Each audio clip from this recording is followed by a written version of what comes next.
Degree pass అయి ఉద్యోగాలు లేకుండా ఉన్న వారికి ఎల్ఐసి గుడ్ న్యూస్ చెప్పింది. డిగ్రీ పాస్ అయిన వారికి అధిక వేతనంతో ఉద్యోగాలకు నోటిఫికేషన్ ఇచ్చింది. Life insurance corporation of India assistant administrative officers, assistant engineers నియామకాలకు సంబంధించి నోటిఫికేషన్ జారీ చేసింది. ఈ నోటిఫికేషన్ ప్రకారం మొత్తం 841 పోస్టులకు అర్హత గల అభ్యర్థుల నుంచి దరఖాస్తులకు ఆహ్వానం పలికింది. ఆసక్తి ఉన్న అభ్యర్థులు సెప్టెంబర్ 8, 2025లోగా దరఖాస్తు చేసుకోవచ్చు. అసిస్టెంట్ అడ్మినిస్ట్రేటివ్ ఆఫీసర్ స్పెషలిస్ట్ 410 పోస్టులు, అసిస్టెంట్ అడ్మినిస్ట్రేటివ్ ఆఫీసర్ 350 పోస్టులు, అసిస్టెంట్ ఇంజనీర్లు 81 పోస్టులు ఉన్నాయి. ఏఏఓ జర్నలిస్ట్ పోస్టుకు అప్లై చేయాలంటే ఏదైనా గుర్తింపు పొందిన యూనివర్సిటీ నుంచి బ్యాచిలర్ డిగ్రీ పాస్ అయి ఆగస్టు 1, 2025 నాటికి 21 నుంచి 30 సంవత్సరాల మధ్య వయసు ఉండాలి. ఇక ఏఏఓ సిఏ లీగల్ పోస్టులకు సంబంధించి దరఖాస్తు చేసుకునే వారు వయసు 21 నుంచి 32 ఏళ్ల మధ్య ఉండాలి. ఆగస్టు 16 నుంచి దరఖాస్తులు ప్రారంభం కాబోతుండగా సెప్టెంబర్ 8లోగా దరఖాస్తు చేసుకోవాలి. అక్టోబర్ 3న ప్రిలిమినరీ పరీక్ష ఉండబోతుంది.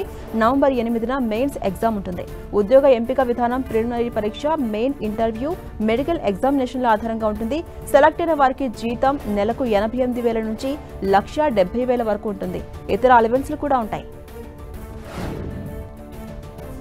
హైదరాబాద్ ప్రజలకు టీజీఎస్ఆర్టీసీ గుడ్ న్యూస్ చెప్పింది. స్వాతంత్ర దినోత్సవం ఫ్రీడమ్ ఆఫర్ కింద travel use you like ticket ధరను తగ్గిస్తూ నిర్ణయం తీసుకుంది.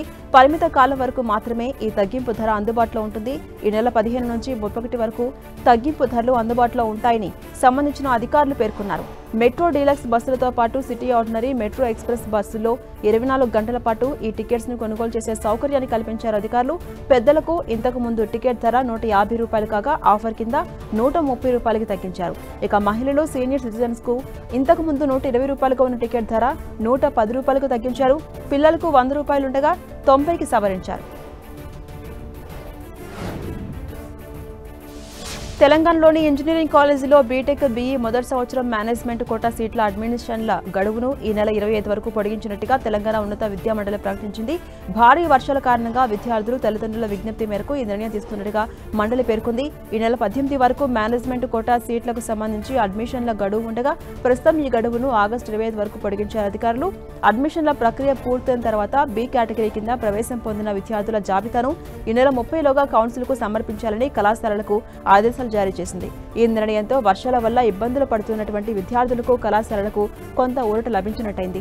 ఇంజనీరింగ్ కాలేజీల యాజమాన్యాలు సైతం తమ కాలేజీలో అడ్మిషన్ల కొరత ఉందని, గడువును పొడిగించాలని కోరినట్టుగా సమాచారం.